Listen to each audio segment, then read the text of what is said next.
وبارک لی فی، جو کچھ آپ نے مجھے عطا فرمایا اس پر قناعت بھی عطا فرما دیجئے کہ دل میں کوئی شکوہ نہ ہو اور کوئی ہرس نہ ہو، جو ناجائز ہرس نہ ہو، اور جو کچھ عطا فرمایا اسی میں برکت دے دی، اسی میں برکت دے دی۔ ابھی برکت کیا ہوتا ہے؟ برکت دے دیجیے، یہ ہم لوگ بکثرت استعمال کرتے ہیں لفظ، دوسروں کو بھی مبارکباد دیتے ہیں۔ کسی کی شادی ہو گئی تو اس کو کہتے ہیں مبارک ہو، کسی کا گھر بن گیا تو اللہ مبارک کرے، کسی کو کوئی سواری مل گئی تو اللہ تعالیٰ مبارک کرے، کسی کو اعلیٰ منصب مل گیا تو اللہ تعالیٰ مبارک کرے۔ کہتے تو ہم سب ہیں یہ جملہ، لیکن برکت کا صحیح معنی اور برکت کا صحیح مفہوم عام طور سے پوری طرح ذہن میں نہیں ہوتا۔ یہ برکت ایسی چیز ہے کہ پیسوں سے نہیں خریدی جا سکتی، برکت ایسی چیز ہے جو اپنی قوت بازو سے حاصل نہیں کی جا سکتی، یہ محض اللہ جل جلالہ کی عطا ہوتی۔ برکت کیا ہے؟ برکت یہ ہے کہ پہلے تو جو چیز ملی ہے وہ اس کا اپنا مقصد پورا کرنے والی ہو، جو چیز ملی ہے وہ صحیح مقصد پورا کرے، تنگ نہ کرے۔ اگر گاڑی ملی ہے مثلا تو اس کی برکت کیا ہے کہ یہ نہ ہو کہ روز وہ دھکے لگانے پڑ رہے ہیں اور روز اس کو کہیں ورک شاپ میں لے جانا پڑ رہا ہے۔ جو مقصد گاڑی کا ہے وہ پورا کرے، جو چیز بھی حاصل ہوئی اس کی برکت ہونے کے معنی، پہلے معنی یہ ہے کہ اس کا جو مقصود ہے وہ حاصل ہو جائے۔ برکت کے معنی یہ کہ گھر کا سے جو مقصود ہے، قرآن کریم میں فرمایا سکنا، جس سے سکون حاصل ہو، وہ ملے، سکن حاصل ہو۔ اور اگر ایسا گھر ہو گیا کہ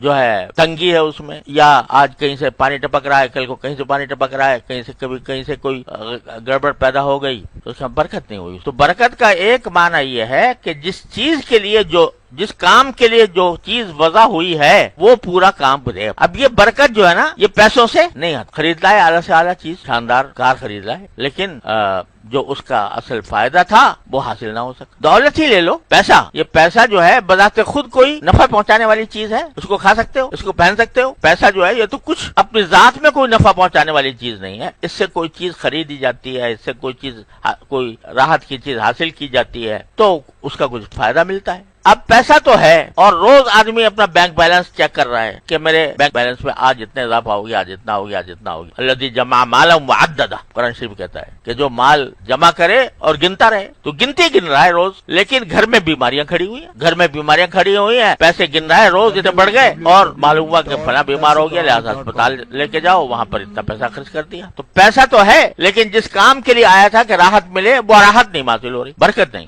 آج کی دنیا گنتی پہ چل رہی ہے، گنتی بڑھاؤ اپنی، لیکن اگر وہ گنتی جو بڑھی ہے اس سے جو چیز حاصل کر رہے ہو اس کا نفع نہیں مل رہا۔ میں تو اس پر بعض اوقات حیرت ہوتی ہے کہ بعض بڑے بڑے سرمایہ دار اور ان کے بڑے مال و دولت کے انبار اب دن رات اسی میں کھپے ہوئے ہیں، اور کیسے بڑھا دوں اور کیسے بنا لوں، اور دن رات یہی فکر سوار ہے۔ گھر میں آرام کا موقع نہیں ملتا، گھر والوں سے بات کرنے کی نوبت نہیں آتی۔ اولاد کوئی ایک ملک میں ہے، کوئی دوسرے ملک میں ہے، کوئی تیسرے ملک میں ہے، بڑے فخر سے بتا رہے ہیں کہ جی میری فلاں اولاد جو ہے وہ تو جاپان میں ہے، اور فلاں امریکہ میں ہے، اور فلاں انگلینڈ میں ہے، اور وہاں ملاقات کبھی ہوتی نہیں۔ ارے بھائی، اولاد کس لیے تھی؟ اولاد اس لیے تھی کہ تمہارا سہارا بنے، اولاد اس لیے تھی کہ تمہارے کام آئے، تم اس کو دیکھ کر ٹھنڈک حاصل کرو، لیکن پیسے کے چکر میں ایک اولاد کہیں، دوسری اولاد کہیں، تیسری اولاد کہیں، تو بتاؤ یہ پیسے کا حاصل کیا؟ اس پیسے کا حاصل کیا جو انسان کو اپنی اولاد بھی دیکھنے کی توفیق نہ دے؟ تو برکت نہیں۔ پیسہ جس قرض کے لیے آیا تھا وہ یہ تھا کہ انسان کو راحت پہنچائے، وہ راحت کہاں گئی؟ اس لیے کہ برکت نہیں۔ آپ دنیا کی ہر چیز کو دیکھ لو، اگر اس میں برکت نہیں ہے تو اس کا کوئی فائدہ حاصل نہیں۔ تو دنیا کی جتنی چیزیں ہیں ان سب میں اگر برکت ہے تو فائدہ دے گی، اور برکت نہیں ہے تو اعلیٰ سے اعلیٰ